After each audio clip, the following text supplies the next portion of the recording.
So again, now we'll go over the written problem of test 2. So this is it.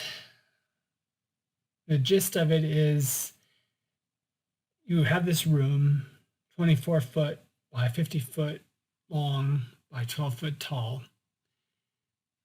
You have a bunch of info here about metal deck ceiling, walls are half gyp, half glass. 60% of the floor is occupied, lightly upholstered seating, and the rest is thin carpet on concrete. There are a bunch of acoustical baffles hanging from the ceiling as well. We have absorption data for all of that and air, all at 500 hertz. This entire problem, we just look at 500 hertz. What's going on though is that you're the mechanical engineer designing the building systems for this space, and you want to design a net zero building. And to do this, you want to implement passive ventilation. The problem is that there's a airport not too far away, so there's some pretty significant noise levels outside. And predictions, some environmental noise modeling or measurements say that it's going to be 67.3 dB at 500 hertz outside of a 7.5 square foot open area. That's what's needed for your passive ventilation. So what you need to do is in part A, calculate what is the sound power level entering the space to that opening. And then in part B, you need to predict what that noise level will be 15 feet away. So the closest occupant 15 feet away from that opening. What will the sound pressure level be there? We'll start with part A, obviously. For this one, there's an equation we need. And then the two pieces of important information are the area of the opening and the sound pressure level just outside of it. So part A is relatively simple compared to part B. Here's that equation. So the sound power level of the whole is equal to the sound pressure coming in plus 10 times log of the area of the whole of the opening. And then it's minus 10 because we're in imperial units. So here are those two pieces of data, the area of the whole in feet squared, and then the sound pressure coming in. So we just plug those two things into this equation and we get 66.1 decibels. So that's the answer for part A. Like I said, that's really simple compared to part B. Let's move on to part B. This is the part where we want to find what the sound pressure level will be at the nearest occupant 15 feet from the opening. The equation we need for this is this one. So the sound pressure level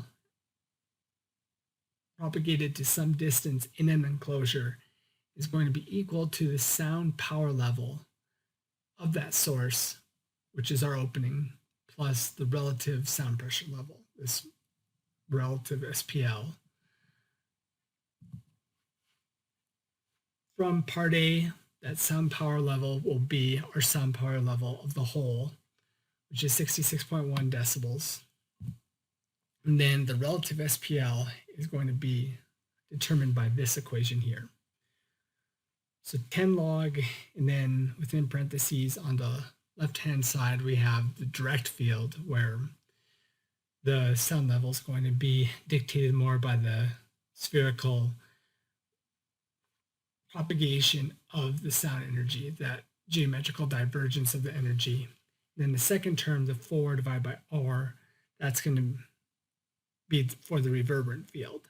And depending on how far away we are from the source, how reverberant a space is, we're either going to be more dominated by the direct field or the reverberant field. Then again, because we're in imperial units, we have that plus 10 there. So here's an equation. Let's start figuring out all the things we need.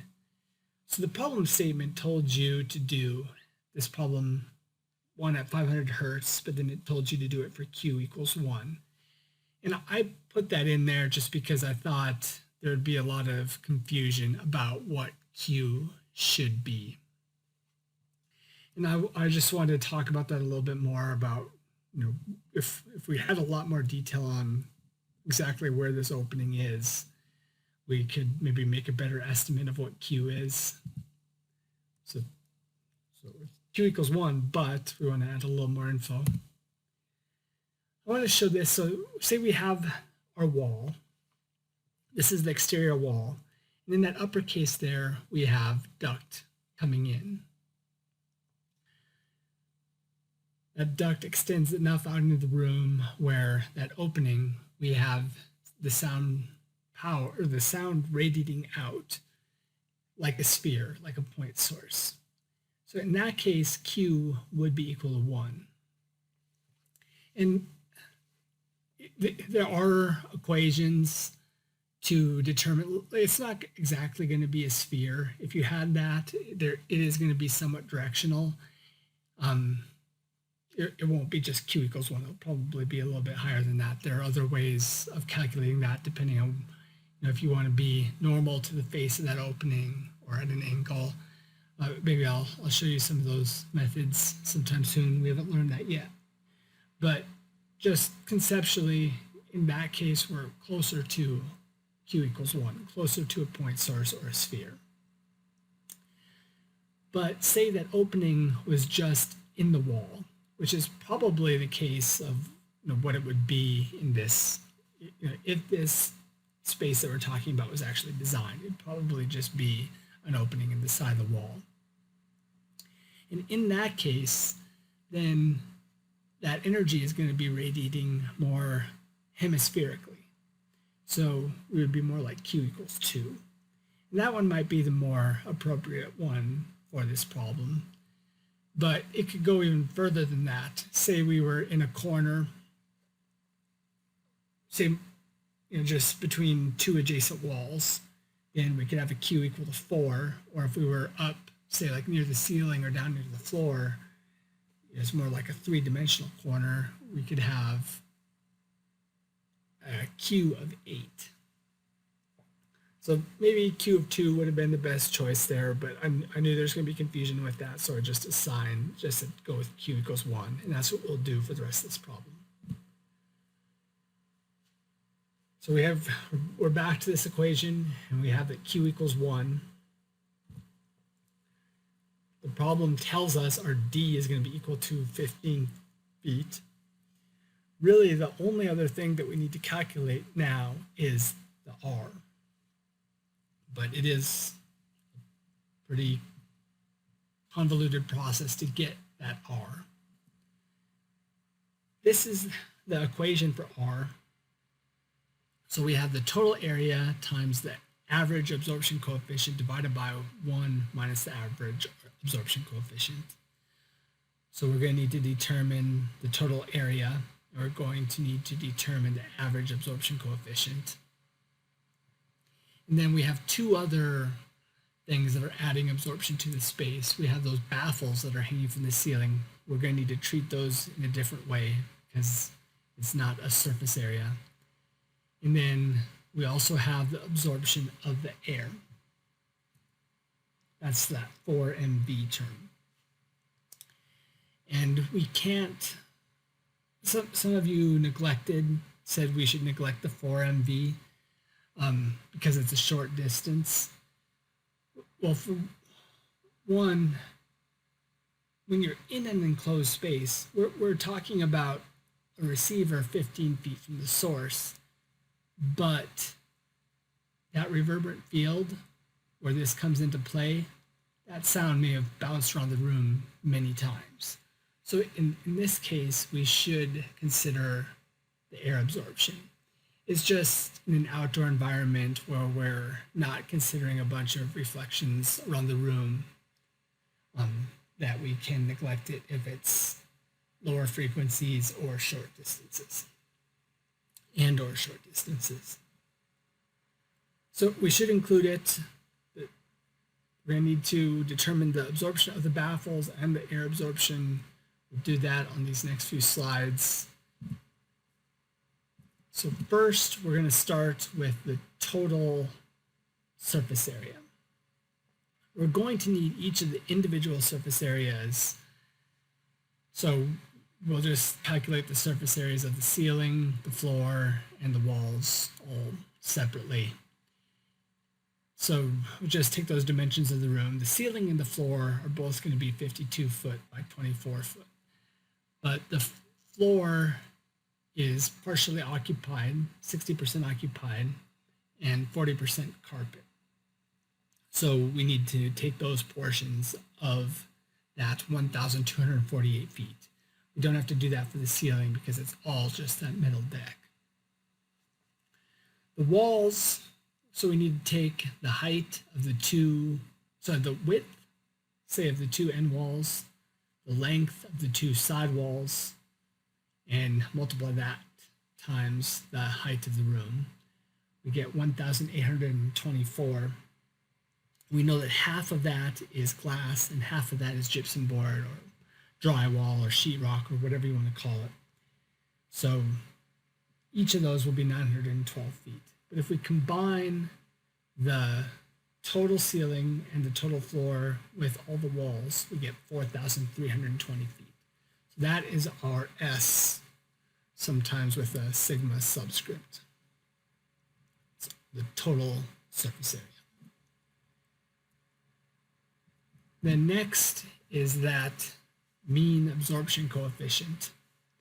So here we need to take the total of all the surface areas times their absorption coefficients and divide that by that total total surface area that we just calculated. So to do this, we're going to have to take each of those individual surface areas that we calculated, multiply it times its corresponding absorption coefficient, sum those all up, and divide it by the total surface area. This table here, that gives us the absorption coefficients. Almost all of these surfaces at 500 hertz are very reflective. The only one that provides significant sound absorption is the seating, the occupied lightly upholstered seating. So here we sum up each of those surface areas times its absorption coefficient. Here we have the ceiling. Here we have the occupied seating.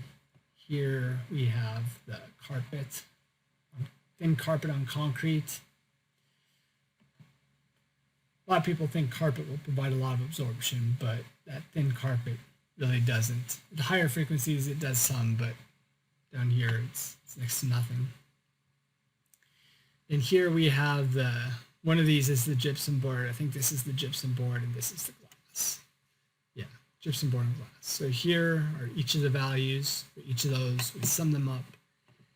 So that total absorption from all the surfaces will be 773.6 Sabins.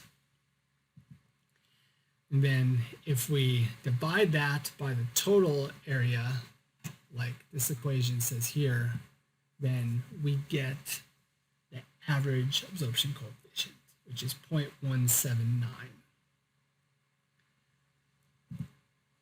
So here we have those two things that we've calculated, trying to get our R. We have the total surface absorption, total surface area, and then we have our average absorption coefficient. That would allow us to determine this. But first, let's work on the absorption from the baffles. So back to the problem statement, it tells us we have 50 of these 2 foot by 4 foot baffles.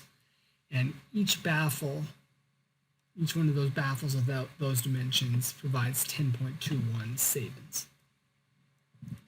So we just simply have to multiply the Sabins each provides by how many there are, and we get 510.5 Sabins.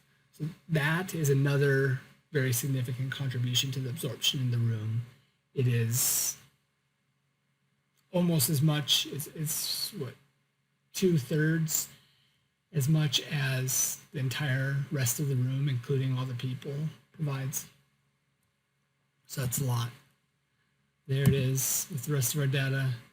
And then the last one is the absorption of the air. So we need that M. That is the absorption that it provides per 1,000 cubic feet.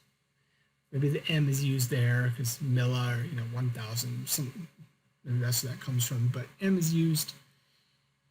That the part that is the Sabins per 1,000 cubic feet. That is something that quite a few of you missed. So I wanted to point that out.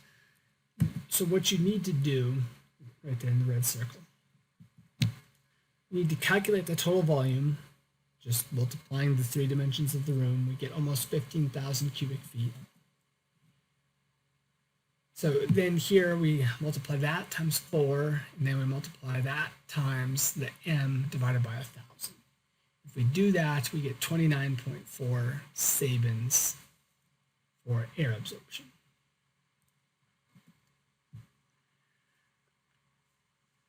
Now we can take all that data, we plug in our total surface area and our absorption coefficient, we get R. So, sorry, we get this value of R. That's at 941.9. And then we add in the baffles, and then we add in the air absorption we just calculated. That's there, but I don't know why that one's appearing now. That should have been there already. But so we calculated that. All these sum up to 1,482 Sabins. So that is our room constant, R. Now, when we have that, we can go back in and calculate our relative SPL. So here we do that. We just plug in the 15 foot squared. We plug in our Q. We plug in our room constant. Here, an interesting thing can be seen here. So our reverberant field is a whole order of magnitude greater than our direct field. So this is going to dominate the answer. Like that Q, whether we had 1 or 2, probably wouldn't make a whole lot of difference. Maybe if we got to 4.8, it'd be more significant. I'd say maybe like a half decibel or something like that if we had put a 2 in there. But mostly we're being driven by the reverberant field in this space at that distance from the source. When we calculate this out, we get negative 15.2 for our relative SPL. And then we can go all the way back to this equation. We have our sound power level of the source minus our 15.2, which is our relative SPL, and we get 50.9 decibels at the receiver. That is the answer for part